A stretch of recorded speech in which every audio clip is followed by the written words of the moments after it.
Hello friends, आज हम आपको द व्हील 2023 की मूवी की एक्सप्लेनेशन कर रहे हैं। जिस तरह से है, फिल्म मुख्य चरित्र चार्ली को दिखाकर शुरू होती है, जो प्रोफेसर है और बच्चों को अंग्रेजी पढ़ाते हैं। वो ऑनलाइन क्लास देता है, लेकिन वो हमेशा अपना कैमरा बंद रखता है, क्योंकि वो जानता है कि अगर लोग मेरा चेहरा और शरीर देखेंगे तो सब डर जाएंगे, क्योंकि उस बेचारे का वजन बहुत बढ़ गया था। और आज भी जब वो क्लास दे रहा था तो अचानक उसे हार्ट अटैक आ जाता है। उसे लगता है कि अब मेरे मरने का समय आ गया है। तभी वो अपने पास रखे कागज को उठा लेता है, जिस पर एक निबंध लिखता है और वो उसे पढ़ने लगता है। तभी बाहर से एक लड़का आता है। इससे पहले कि वो कुछ कहता, चार्ली उसे वो निबंध अपने हाथ में दे देता है और उसे जोर से पढ़ने के लिए कहता है। फिर वो लड़का भी बिना सोचे समझे पढ़ने लगता है। हालांकि चार्ली को लगा कि वो मरने वाला है, लेकिन वो शांत हो गया। दिल की धड़कनें भी सामान्य हो गई थी। वह उस लड़के से पूछता है कि वो कौन है। वो कहता है कि वो चर्च से आया है, वो एक पुजारी है और सबके घर में परमेश्वर के संदेश का प्रचार करता है। और वैसे मुझे बताओ कि तुमने मुझे इस निबंध को पढ़ने के लिए क्यों कहा। चार्ली जवाब देता है कि ये बहुत अच्छा और मेरा पसंदीदा निबंध है। मुझे लगा कि मेरा मरना तय था, इसलिए मैं इसे आखिरी बार सुनना चाहता था। वो बात ही कर रहे थे कि यहाँ एक महिला आती है जो चार्ली की दोस्त है और वो उसकी देखभाल भी करती है। वो आते ही उसकी जांच करने लगती है, जिसमें चार्ली का ब्लड प्रेशर काफी बढ़ गया था और वो टेंशन में आ जाती है, ये सोचकर कि अगर उसे जल्द ही अस्पताल नहीं ले जाया गया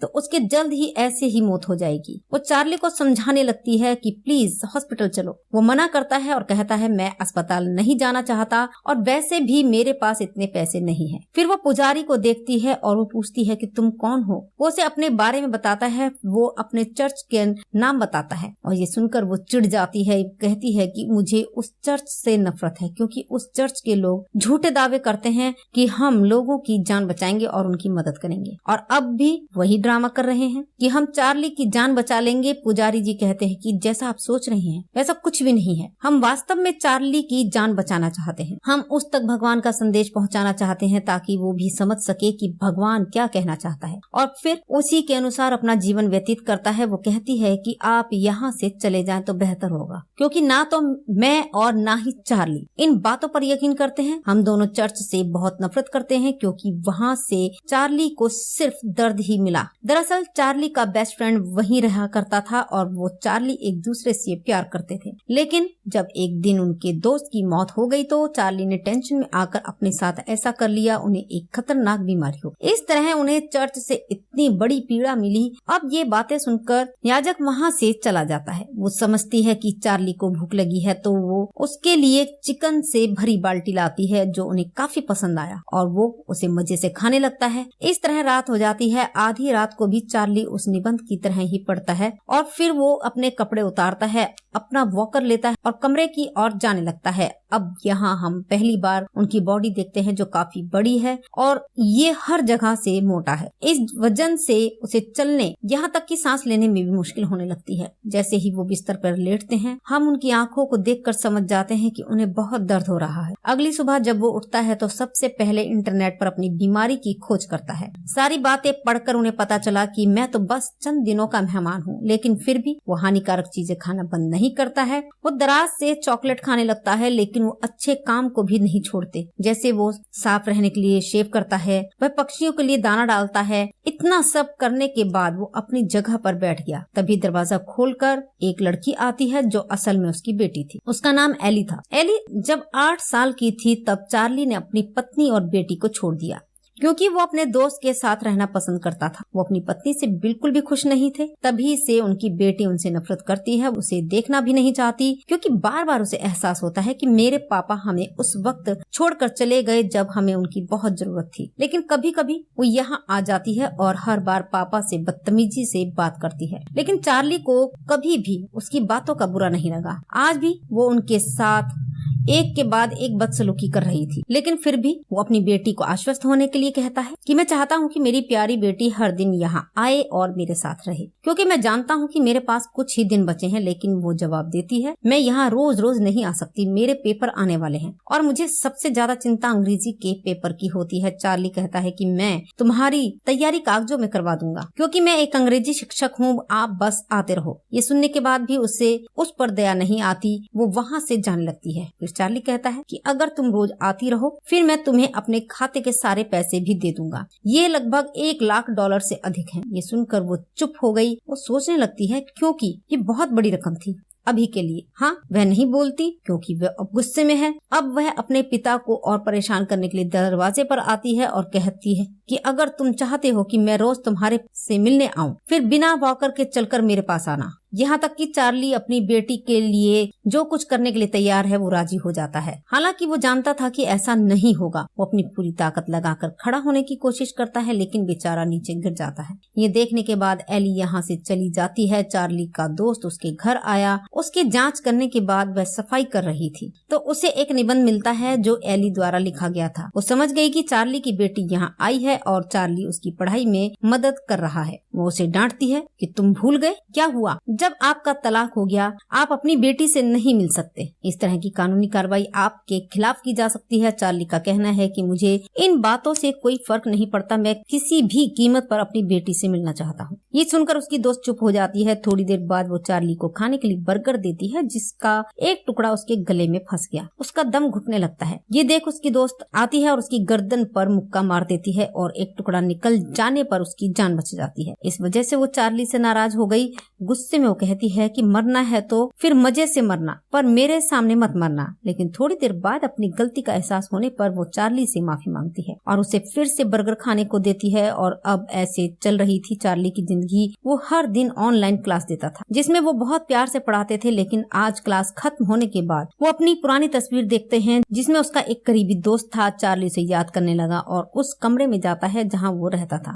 दरवाजा बंद था। जैसे ही वो दरवाजा खोलता है चाबी नीचे गिर जाती है जिससे वो उसे उठा नहीं पाएगा। हालांकि वह बहुत कोशिश करता है लेकिन वो चाबी नहीं उठा पाता है, इसलिए वो हार मान लेता है और वापस आ जाता है। अब वचन के अनुसार आज भी एली उनसे मिलने आती है और तब चार्ली बिना किसी कारण के उससे बात करता है। वो बेहद खुश नजर आ रहे थे। वो उसे ये भी बात बता रहे थे कि निबंध में तुमने कौन सी गलतियां की हैं। जिस दौरान वो पूछता भी है कि मुझे अपनी माँ के बारे में बताओ, क्या वो ठीक है। ये सुनने के बाद एली को गुस्सा आ गया। वो पूछती है कि आप इस बारे में क्यों पूछ रहे हैं? क्या आपको कभी इसका एहसास हुआ है कि आपने हमें अकेला छोड़ दिया था और कभी हमारी तरफ मुड़कर नहीं देखा? आप एक स्वार्थी व्यक्ति हैं। अपने दोस्तों के लिए आपने हमारे साथ ऐसा व्यवहार किया। अब मुझे परवाह नहीं है आप क्या महसूस करते हैं। आपको अपनी गलती का एहसास होता है क्योंकि तुम्हारा ये हाल तुम्हारे दोस्तों की वजह से ही हुआ है, हमारी वजह से नहीं। इसलिए मुझे आप पर जरा भी दया नहीं है। इतना सुनने के बाद भी चार्ली उसकी बातों को अनसुना कर देता है और बस इतना कहता है कि तुम मेरे लिए एक निबंध लिखोगे, ज्यादा लंबा नहीं लेकिन कुछ पंक्तियों का है, तब तक मैं अंदर जा रहा हूँ। इतना कहते ही वो वॉशरूम में चला जाता है और रोने लगा क्योंकि आज वो अपने आंसुओं पर काबू नहीं कर पा रहा था। इस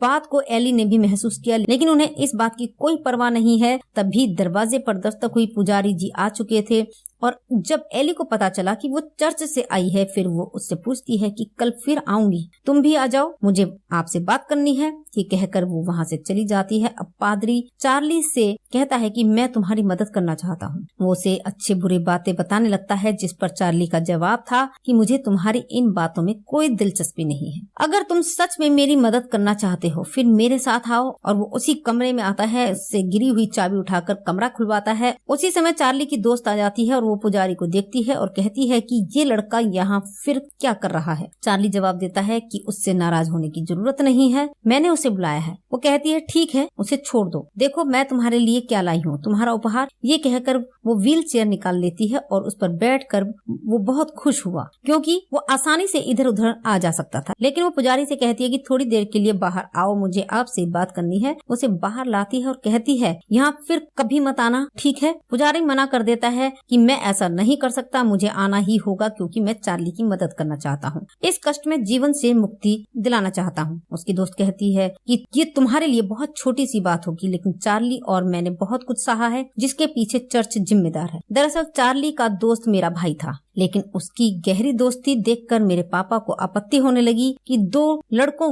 की ऐसी दोस्ती धर्म में अच्छी नहीं मानी जाती। इसलिए उसने मेरे भाई को घर से निकालकर चर्च में भेज दिया। उन्हें काफी दबाव में रखा गया था। इसी से तंग आकर मेरे भाई ने अपनी जान दे दी थी। अपनी मौत की वजह से चार्ली ने इतनी टेंशन ले ली थी कि उनकी तबीयत खराब हो गई और आज उनकी ऐसी हालत हो गई कि वो बहुत बीमार हैं और तभी से हम सब दुख से ग्रसित हैं। यही कारण है कि हम हर चीज से नफरत करते हैं। आपका धर्म और आपका चर्च, हम किसी को पसंद नहीं करते। वो कुछ कहती है इससे पहले कि चार्ली भी वहाँ आ जाता है और वो पुजारी से कहता है कि उठो और यहाँ से जाओ। वो उसकी बात सुनता है और चला जाता है। कुछ देर बाद उसका दोस्त भी उनके जाते ही चार्ली उसके कमरे में से जाने की कोशिश करती है। हालांकि रास्ता छोटा था लेकिन फिर भी वो किसी तरह निकल जाती है। अपनी पुरानी बातों को देखकर उसे अपने दोस्त की याद आने लगी। वो बहुत इमोशनल हो जाता है। चार्ली को यहाँ पर एक कॉपी मिलती है जिस पर एली ने ऐसा लिखा था, लेकिन उसने केवल 3 पंक्तियां लिखी थी, जिसे पढ़कर चार्ली बहुत खुश हो जाता है क्योंकि वो अपनी झलक अपनी बेटी में देखता है। वो इस बारे में इतना सोचते हैं कि उन्हें हंसी आने लगती है। हंसते हंसते उन्हें फिर से दिल का दौरा पड़ता है, लेकिन धीरे धीरे वो खुद को संभाल लेते हैं। अगली सुबह एली फिर आती है। चार्ली उससे कहता है कि आज मैं अपनी बेटी से अपने दिल की इच्छा के बारे में बात करना चाहता हूँ। एली गुस्से में कहती है,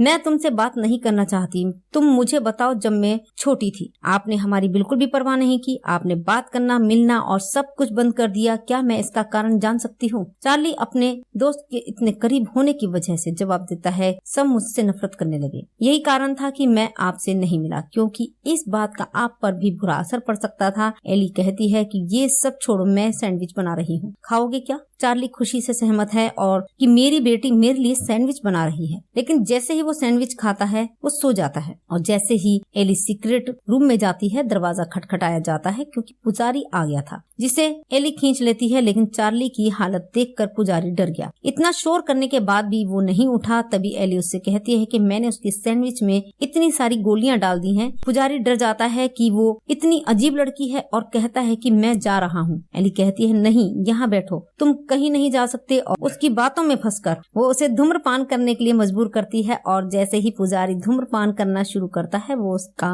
वीडियो बनाती है और कहता है कि अब तुम वही करोगे जो मैं तुम्हें करने के लिए कहूंगी, अन्यथा आप जानते हैं कि मैं आपका क्या कर सकती हूँ। मैं जानती हूँ कि तुम चर्च से नहीं हो, तो सच बताना शुरू करो, तुम कौन हो? ये सुनकर पुजारी डर जाता है और भागकर गुप्त कमरे में जाता है और खुद को बंद कर लेता है। एली कमरे के दरवाजे पर बैठती है और कहती है, चलो अपनी कहानी सुनाना शुरू करो। तो अब पुजारी जी बताने लगे कि मैं यहाँ चर्च में काम करने आया था। मैं ऐसे लोगों की मदद करता था, लेकिन एक दिन मुझे एहसास हुआ कि मैं लोगों की मदद करने में सक्षम नहीं हूँ। इसलिए मैंने चर्च के लोगों से कहा कि वो अपना तरीका बदल ले, लेकिन जब उन्होंने मेरी बात नहीं मानी और वहाँ का सारा पैसा लूट कर भाग गया, जिसके बाद अब मैं अलग रहता हूँ, लेकिन फिर भी मैं लोगों की मदद कर रहा हूँ। वह ये सारी बातें बता रहा था, लेकिन वो नहीं जानता था कि एली ये सब बातें अपने मोबाइल में रिकॉर्ड कर रही है। दरवाजा एक बार फिर दस्तक देता है। जब वो बाहर जांच करना चाहते हैं, वो देखते हैं कि चार्ली का दोस्त चार्ली की पत्नी को अपने साथ ले आया है। उसका दोस्त चार्ली को होश में लाने के लिए कोशिश करता है, लेकिन जब वो नहीं आता है तब एली सच कहती है कि मैंने वास्तव में उसके सैंडविच में नींद की गोलियां मिला दी थी। ये सुनकर उसका दोस्त ऑक्सीजन की मदद से उसे होश में लाने लगता है, लेकिन एली की इस हरकत पर दोनों को काफी गुस्सा आ रहा था। लेकिन चार्ली की पत्नी अपने दोस्त को चार्ली के इतने करीब देखकर उस पर गुस्सा करने लगते हैं। वो कहती है कि तुम ये सब पैसों के लिए कर रहे हो, तुम रोज यहाँ आकर चार्ली की सेवा करो ताकि आपको उसका सारा पैसा मिल जाए। जिस पर चार्ली का दोस्त जवाब देता है कि नहीं, ऐसा कुछ नहीं है, वो सिर्फ मेरा दोस्त है, इसलिए मैं सब करता हूँ, वैसे भी उसके पास पैसे नहीं है। जब उसकी पत्नी कहती है कि मुझे लगता है आप इस बारे में नहीं जानते कि चार्ली के पास लाखों डॉलर है। ये सुनकर उसका दोस्त चार्ली पर गुस्सा करने लगता है कि आपके पास इतना पैसा है, फिर भी आप अपना जीवन गरीबी में बिता रहे हैं और आप अजीब हैं। आप पैसे के लिए अस्पताल भी नहीं जाते और आपको मेरी बिल्कुल भी परवाह नहीं है। पैसे जोड़कर मैं आपके लिए चीजें लाता हूँ। इतना कि गुस्से में वो यहाँ से चली जाती है। अब एली फिर से बदतमीजी करने लगी, इसलिए उसकी माँ उसे डांट टपट कर वहाँ से भगा देती है और चार्ली से कहती है कि मैंने जानबूझकर एली को तुमसे मिलने नहीं दिया क्योंकि वो बहुत बुरी है। वो इतनी क्रूर है कि अगर आप उस समय मिले होते तो शायद उसने तुम्हें मार दिया होता। चार्ली जवाब देता है, मुझे विश्वास नहीं होता, वह मेरी बहुत प्यारी बेटी है। ये सुनकर उसकी पत्नी चार्ली को एली के इंटरनेट प्रोफाइल दिखाती है, जिसमें एली ने अपने पापा की तस्वीरें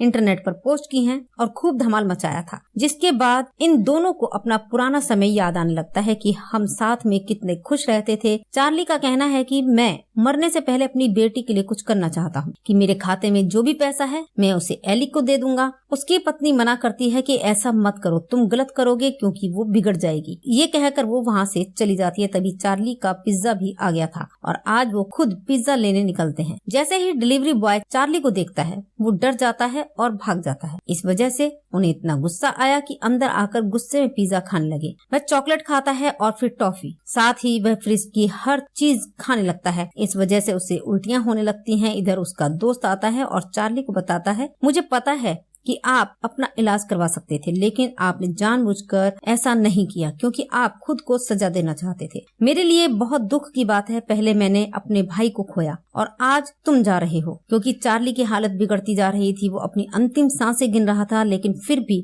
वो अस्पताल नहीं जाना चाहता है। फिर वो चार्ली को गले लगाती है और उदास होकर यहाँ से जाने लगती है। तभी एली गुस्से में यहाँ आकर कहती है, पापा आपने क्या किया? आपने मुझे ठीक से नहीं पढ़ाया और मैं फिर से फेल हो गई, जो शायद निबंध की वजह से हुआ। आपने गलत लिखा होगा। चार्ली जवाब देता है, मेरी बेटी बस इस निबंध को ध्यान से पढ़ो। और अब जब एली इसे पढ़ना शुरू करती है, चार्ली से बताता है कि जब तुम चौथी कक्षा में थी आपने ये निबंध लिखा था और आप बहुत खास हैं, तुम बुरे नहीं हो और अब अपने आप को सजा देना बंद करो और दूसरों के सामने खुद को गलत साबित करते हैं। और मुझे पता है कि आप भविष्य में बहुत सफल होंगे। मुझे आप पर भरोसा है और मुझे गर्व भी है। ये सुनकर एली रोने लगती है और कहती है कि पापा आप अपने साथ क्या कर रहे हो? आपको अस्पताल जाना चाहिए। चार्ली उदास हो जाता है और कहता है, नहीं मेरा समय आ गया है। ये सुनने के बाद एली खूब रोने लगती है और चार्ली उससे कहता है, मेरी प्यारी बेटी इस निबंध को आखिरी बार मुझे पढ़कर सुनाओ। और अब जैसे ही उसने पढ़ना शुरू किया, चार्ली अपनी सारी शक्ति बटोरता है और खड़ा हो जाता है और अपने पैरों से चलता है और उसके पास जाता है। पढ़ते पढ़ते एली भी उसके पास आ गई और उसकी मुस्कान के साथ चार्ली मर जाता है। उसकी आत्मा सीधे स्वर्ग चली गई है, जहाँ वो प्रसन्न था, अपना जीवन आराम से व्यतीत कर रहा है। और इसी के साथ चार्ली की दुख भरी कहानी यहीं खत्म होती है और हम फिर मिलेंगे अगले वीडियो में। तब तक के लिए नमस्कार, धन्यवाद।